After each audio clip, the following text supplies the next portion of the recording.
If we could hook those people who would otherwise going to sit at home and not take any action at all, then we could get, more business. Welcome to the Mastering E-commerce Marketing Podcast. I'm your host, Eitan Koter, co-CEO of Vimy. In an era of rising acquisition costs and increased competition, this podcast is dedicated to helping you drive sales, engage customers, and build meaningful communities so you can turn passive visitors into active buyers. Now let's get started with the episode. Welcome listeners to another episode of Mastering E-commerce Marketing. Today's guest is Alice Brown, founder of Seventh Wave Stories, messaging strategist and copywriter with an unexpected twist. After 12 years coaching surf and ski, Alice took the emotional psychology of adventure sports and flipped it into a revolutionary approach to brand messaging. If your brand's messaging feels flat, forgettable, or AI-generated, Alice is here to shake things up. She's developed a 3-step human-centered framework for uncovering big ideas, not from creative guesswork, but from deep customer research and emotional truth. In a noisy, automated marketing world, Alice reminds us of the most powerful messages are still human. Get ready to rethink how you communicate, connect, and convert, from first impression to final sale. Hey Alice, how are you? Welcome to the show. Thank you so much. Yeah, I'm really well, thank you. Love the intro? Oh, yeah, it's a good one. Okay, thanks. Yeah, you're doing very special things, so I'd love to learn more about that during this episode. But before we get started, if you had to pick 3 words that matter most to you, personally or professionally, what would they be? Yeah, this is a hard one, but I tried to pick 3 things that relate in both a professional and a personal context. The first one is outdoors. I live down in the southwest of England, in Cornwall, by the sea. My background is in, as you said, adventure sports coaching, and being in the outdoors is so paramount for me, not just for having that sort of brain rinse in the ocean if I'm going surfing or swimming, but it gives me that clarity and that reset when I'm working and I'm stuck on a challenge. Just forcing myself to go outside sometimes, even when I don't want to, just lets everything dissipate. And, those difficult problems and obstacles you have in work, it just gives them that freedom just to sort of resettle, and sometimes gives you a new perspective. So outdoors is one. The next one is network or community. I guess they're interchangeable, but being a self-employed person, having a network of people around me is so important to bounce ideas off. But then in terms of the professional side, customer research and really human emotional conversations with people is so important to the work that I do. I wouldn't be able to do it without those. And I think a lot of the success and metrics that we've got from projects have come from those real human conversations. Mm-hmm. Then the third word that I've chosen is challenge. And on a personal sense, the last 18 months or so, I've really gotten into cold water swimming and the whole ice bath trend and that mental challenge of overcoming something difficult.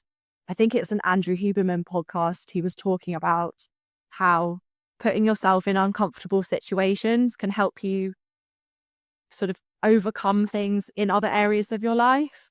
So I think I made the analogy last year when I was redoing my website of telling myself I can do difficult things and just seeing it as an obstacle that is overcomable. I know that's not a real word, but hey ho.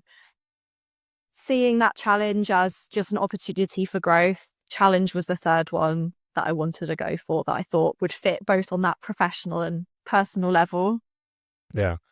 So it seems that you are always try to probably spend your time not in this, regular state of mind or just energy preservation mindset, right? Going outdoors, probably clear all the clutter, gives you more focus to increase creativity, right? And inspiration on this default mode network of our mind, of our brain.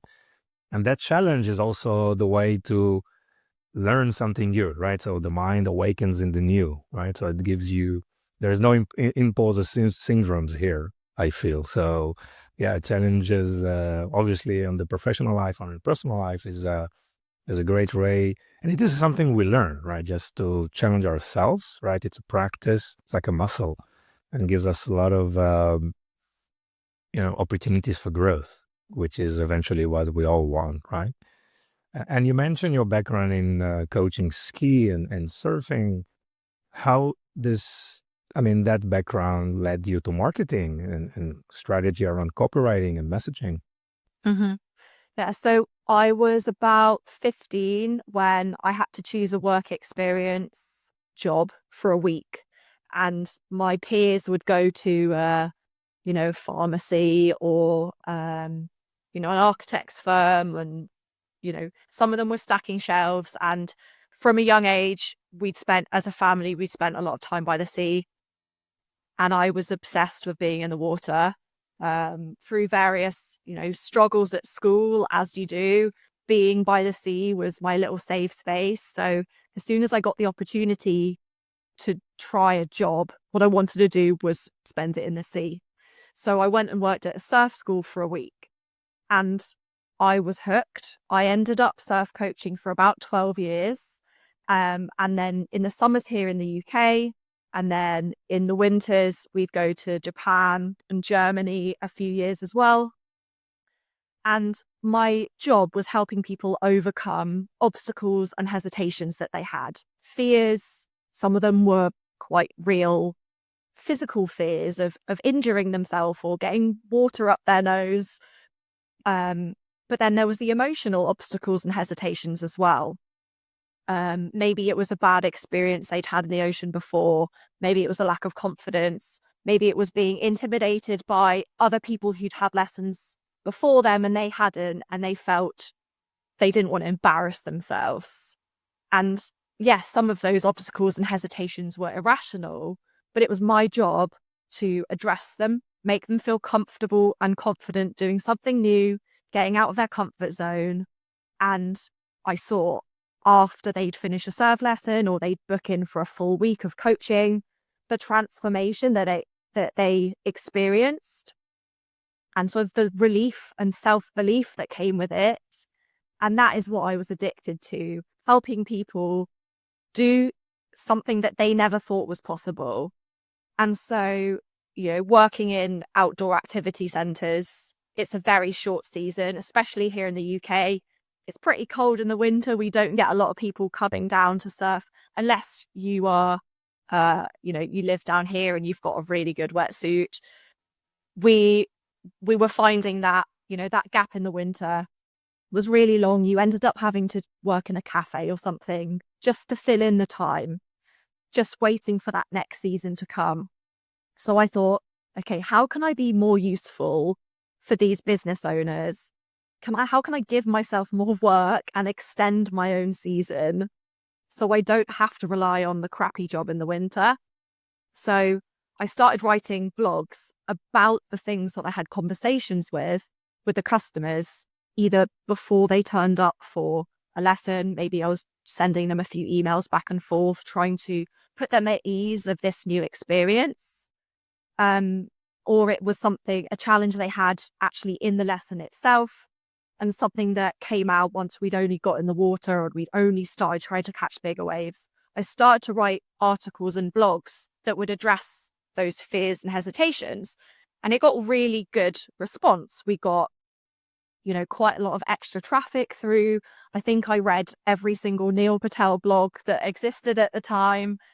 That was kind of my first foray into marketing, but I didn't see it as marketing. And I almost just fell into it thinking everyone has obstacles and hesitations when I meet them or they email me. So surely there are other people at home sitting there thinking, oh, I don't really want to go, or I feel a bit awkward or embarrassed, and maybe I just won't bother trying. So if we could hook those people who were otherwise going to sit at home and not take any action at all, then we could get, more business. The people that I worked with were just so enthusiastic about their job, and they were incredible surfers, and the charisma that came across when they were coaching was infectious. But the more time they were sitting at a computer was the less time that they could be surfing or skiing. So I kind of took it upon myself to take that role off them, and a few blogs turned into a few, like a retreat page, a few web pages. I redid the whole website for one of the ski schools in Japan, and just started trying to piece those pieces of the puzzle together of where in that customer journey do people feel this kind of obstacle or this one, where can we address them? How can we sort of make that process smoother? And then lockdown hit and I couldn't go surf coaching. So I thought, well, I might as well try and use the skills that I've learnt, but apply it to other businesses and other contexts and other products. So that was really how I accidentally transitioned into the world of marketing. It was never really an intentional move, but I felt like it was a perfect fit. Interesting. So you figure out, or you've analyzed, or you saw those challenges, right? Some of the pains that people are facing, maybe limiting beliefs, right? And then how do you apply that to the marketing world? What's the connection? This is what I'm trying to understand. So the obstacles and hesitations people feel to say yes to a new product. Obviously, the brand wants people to be a confident decision maker, right?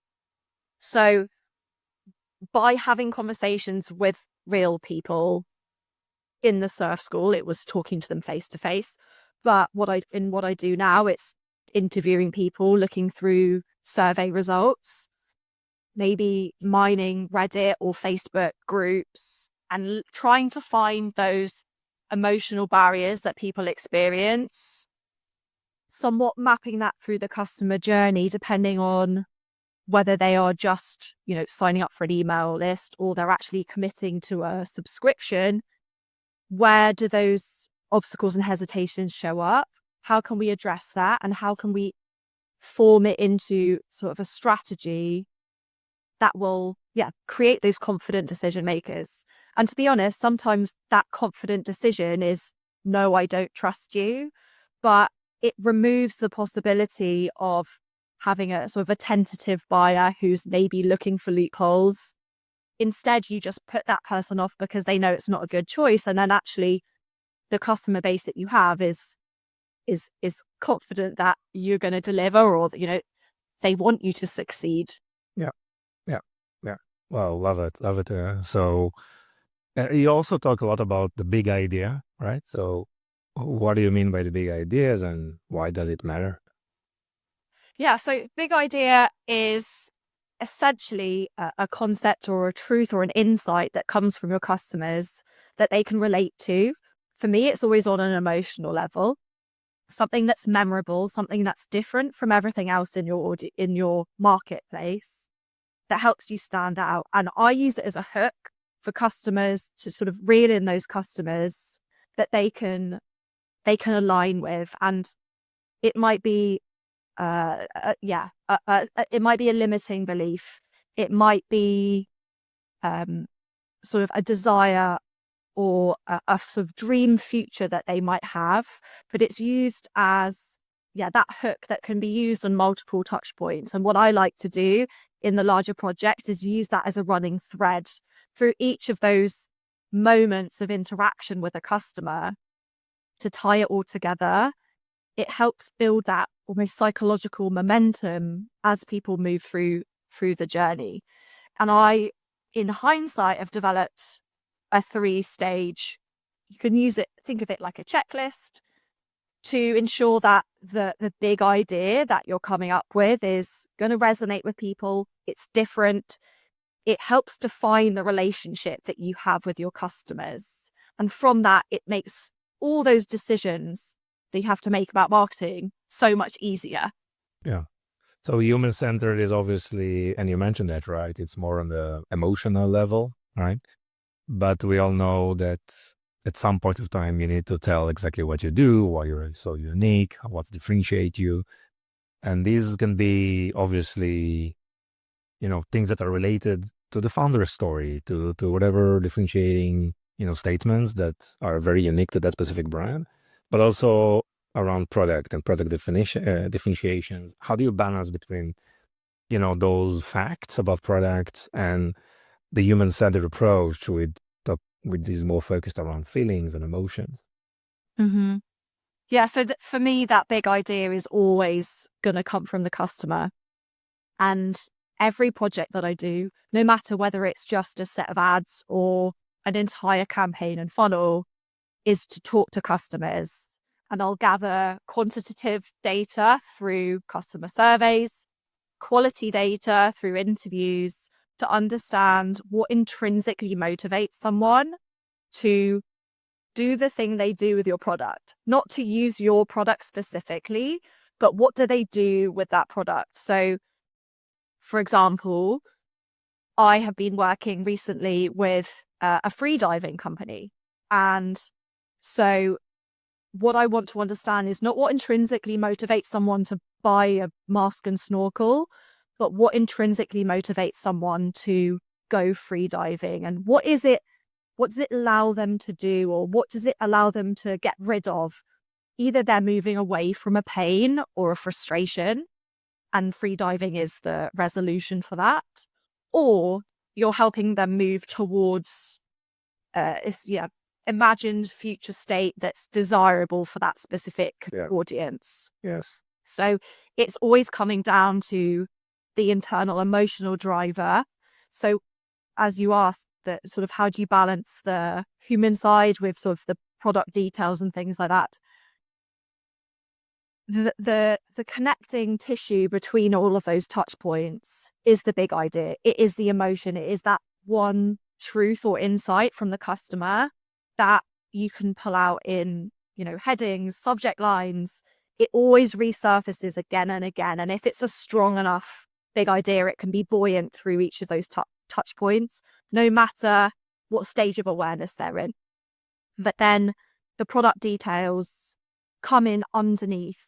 And so, again, if we're thinking about those different moments in the customer journey with the surf school, how much it costs and how a lesson is constructed is going to be sort of a decision-making criteria towards the end. But sort of the things you'll be able to achieve are the things that you want to talk about and some of those testimonials might be the things that you lead with at the start. So the top line is that recurrent big idea, but then below that, that's where we bring in the more factual side of things, or like evidence-based things that may come from the founder or the brand. They filter in underneath, but having that top line is really helpful to sometimes help you understand where the different elements go in that customer journey. Great. So I like you to elaborate more on the 3-step framework, right? Let's try to break it down. If you can break it down for us in more details, I think it's going to be very insightful. Absolutely.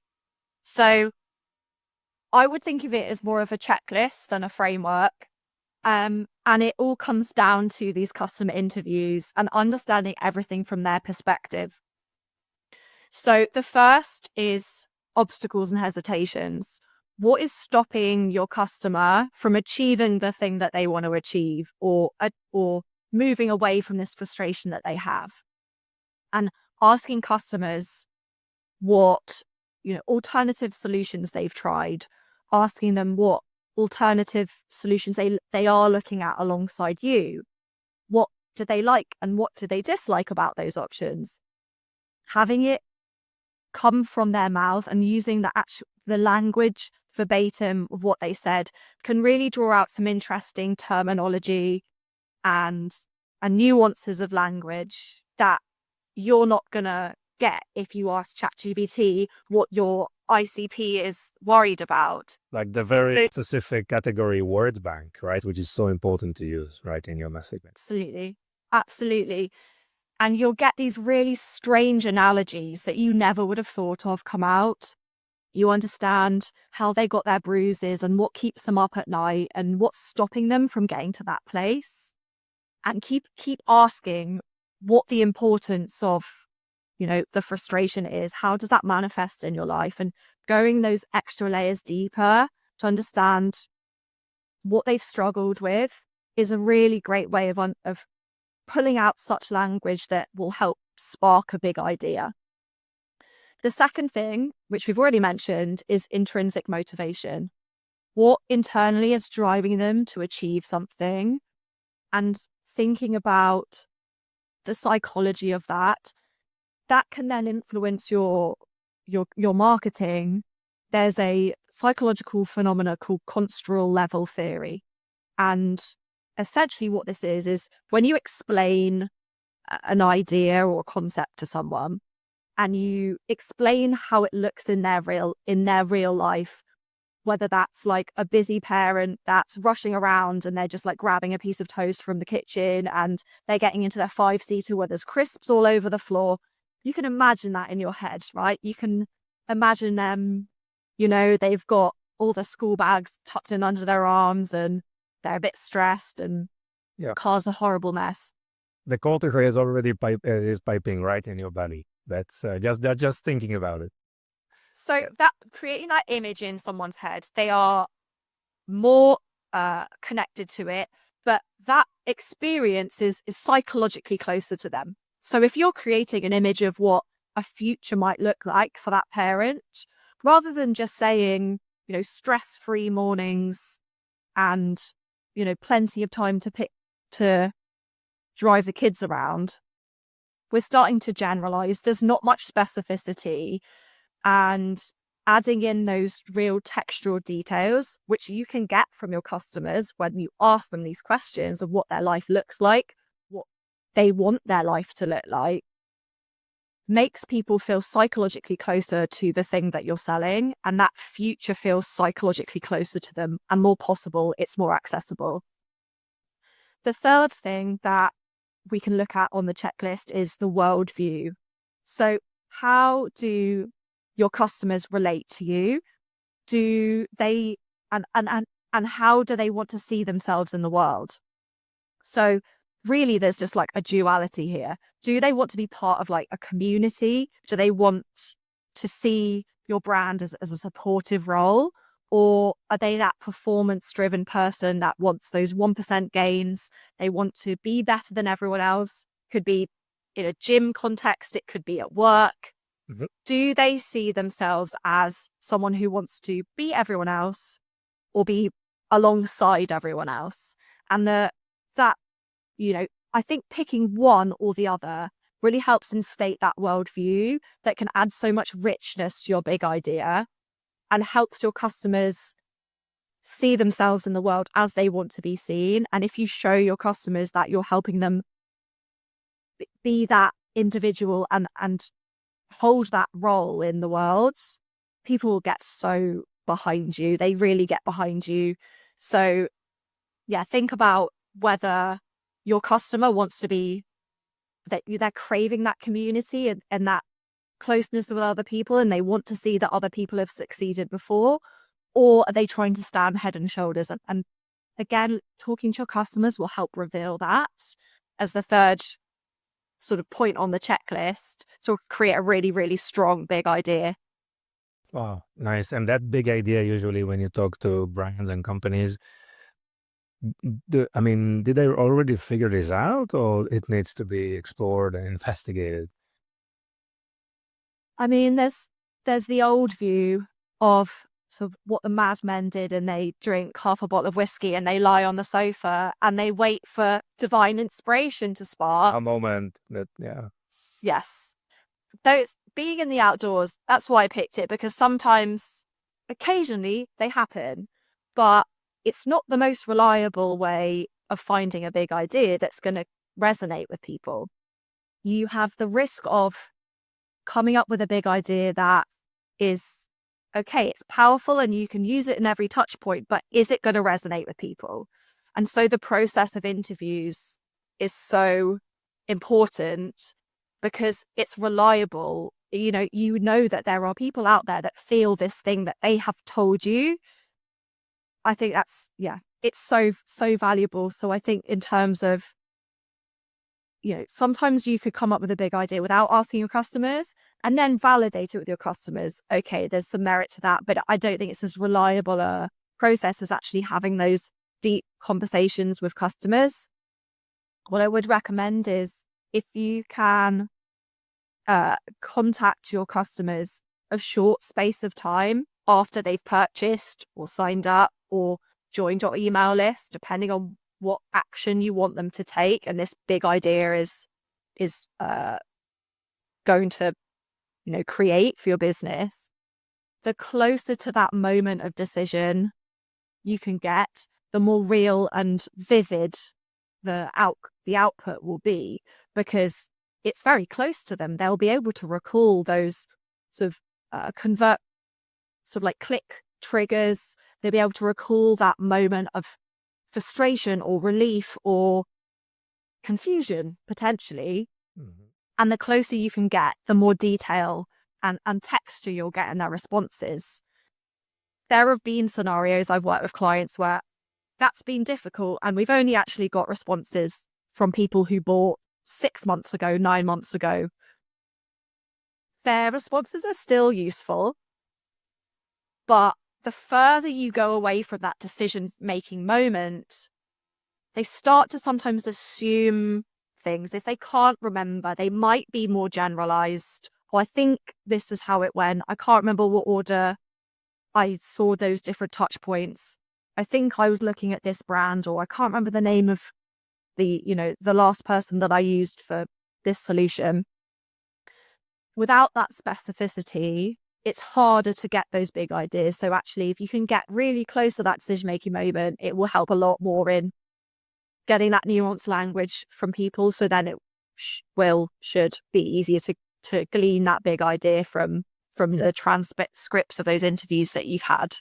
Yes. And obviously in e-commerce, it's totally based on impulse purchase, and, it's much bigger than the product itself, right? The why you make that purchase. And as you said, if you ask that question very close to the purchase time, then obviously you'll get much more deep answers than 6-month period. So yeah, that's a very, very good feedback. And Alice, there is any way to measure a great messaging process? How do you usually, what are the KPIs? How do you usually measure success?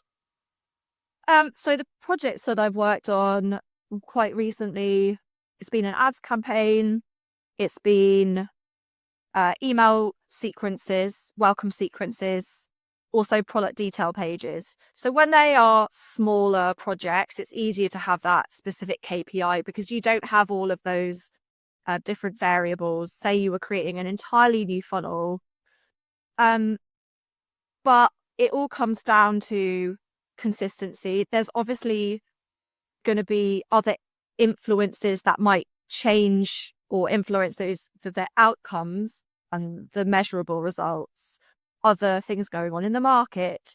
But for me, it's all down to making sure that that my output, the things that I write for my clients, is measurable. And one, making sure that there's consistency in those messages across the touch point. It's down to sales, it's down to email signups, clicks through emails. It's about sort of training your customers to make those interactions and try and remove those sort of like hesitant people. So once we have launched the copy for whatever project it is, we will determine how many people we need to go through that touch point or that funnel for us to see reliable enough result. And then we can analyze what might be working, what might not be working. User testing's really, really useful to get that quality data. And then we optimize. So I know a lot of other copywriters will send you your web copy and then say goodbye. But you know, with the growing in like market, and recently I've actually seen so many businesses who I thought on the surface were doing really well close their doors. Optimizing and making sure we're getting those incremental gains is paramount, which I think distinguishes me from a lot of other copywriters in that, yes, I do the messaging strategy as well, but I would call myself a conversion copywriter, because at the end of the day, it's about delivering results to a client that isn't just copy that sounds nice. It's something that's actually going to move the needle for them. And, yes, I may only be writing one series of ads for people, but I like to leave my clients with that big idea that can be used across the funnel if they then want to go and utilize it in other places, because it just brings that coherence to the message and helps differentiate brands, helps them stand out. Yeah, yeah. Alice, I want to learn more about Seventh Wave Stories, about your agency. First, I want to understand and learn about the name. I love the name, by the way. And what type of services you provide, what type of customers you want to attract. Mm-hmm. So, Alice, I was originally Alice Writes Copy. That was the name when I sort of took that leap to go solo, leave the surf school and ski school life. It was Ron Seal. It does what it says on the tin. I wrote copy for people, but I felt there was that perception of I am an order taker. There is a unspoken belief that copywriters will be told that they need to write 500 words for this section, 200 words for this section. We'll tell you what to write. You just need to make it sound good. And after not long did I realize that it totally negates my process of making copy intrinsically human, making it customer aligned, and using them to drive the copy. And there were instances where I would be butting heads with clients because they wanted me to say something and I wanted to say something different because their customers didn't care about the thing that they wanted me to write about. And so Alice Writes Copy existed for 6 or so years. And so I've transitioned into Seventh Wave Stories. If there's any surfers listening, you will probably know, supposedly the 7th wave in a set is the most powerful one. It's got the most momentum. It's the biggest. And this idea of a big idea is that I want to find the one that's got the most power. It's got the most momentum. It's the most, it stands above all the other ones. And the stories is, it's the storytelling that I do in the copy and in the messaging that is essentially telling the story of the customer. There's obviously connotations of fluidity and, cycles and things like that with the ocean analogies. And so the services we provide for customers is obviously rooted around this big idea. And we do the strategy, but we also do the execution. So I might have someone come to me and say, we have this new product to launch or a course we need selling. We've sold it in the past, but we want to put it evergreen. I will go through that 3-step checklist to find a big idea that will tie everything together. I will go through those customer interviews and help pull out language that's going to help us drive the big idea and the messaging, but also help clients reinforce their brand voice in all of the touch points and give them suggestions as to how they can change their voice and their tone to align with the customers, but also to give them that really strong identity. Mm-hmm. A lot of the clients that I have write things, the founder writes a bit, a marketing manager writes a bit, and there's a bit of a disconnect. So I like to give clients, I guess, as a little added extra, ideas on how they can develop that voice so that it aligns with that worldview that we talked about. And then when it comes to copywriting, we will flesh out all of those touch points, make them real, then optimize. So yeah, strategy as well as strategy and execution. And the clients that I work with, a lot of them are in the outdoor space, well-being, sport, but this criteria checklist, 3-stage framework is applicable, I think, to so many businesses, even if it's a B2B and that intrinsic motivation is wanting to get home at 5 p.m. to be home with your kids and to have that work-life balance and understand what's intrinsically motivating them to be productive at work, but have the mental brain space to be the best, again, parent that they could be. So those are usually the clients that come to me. But yeah, I think the process is applicable to so many other different business verticals as well. Sure. And what's the best way to find you, Alice? I'm usually on LinkedIn. I spend a lot more time there than, say, Instagram. But I'm growing resources on my website at the moment, which I'm sure you'll be able to pop in the show notes. Sure. Yeah, I'm currently writing an ebook. So hopefully by the time this is launched, it's really digging into that 3-step framework / checklist, in seeing sort of real life application of how I've come up with big ideas using those 3 steps. So yeah, connect with me on LinkedIn. I'd love you to, let me know if you have any thoughts on what I've chatted about today. Please feel free to reach out. Great, Alex. Thank you so much for your time. I enjoyed so much and learned a lot. No problem at all. That is really, really lovely to chat. Thank you. Thank you for listening to the end of this episode. If you found this episode valuable, please subscribe so you won't miss any of our future content. Explore Vimy, the video commerce platform that includes live shopping, shoppable video, and social commerce capabilities. Visit Vimy at www.vimy.net. We appreciate your support and look forward for bringing you more valuable insight in our next episode.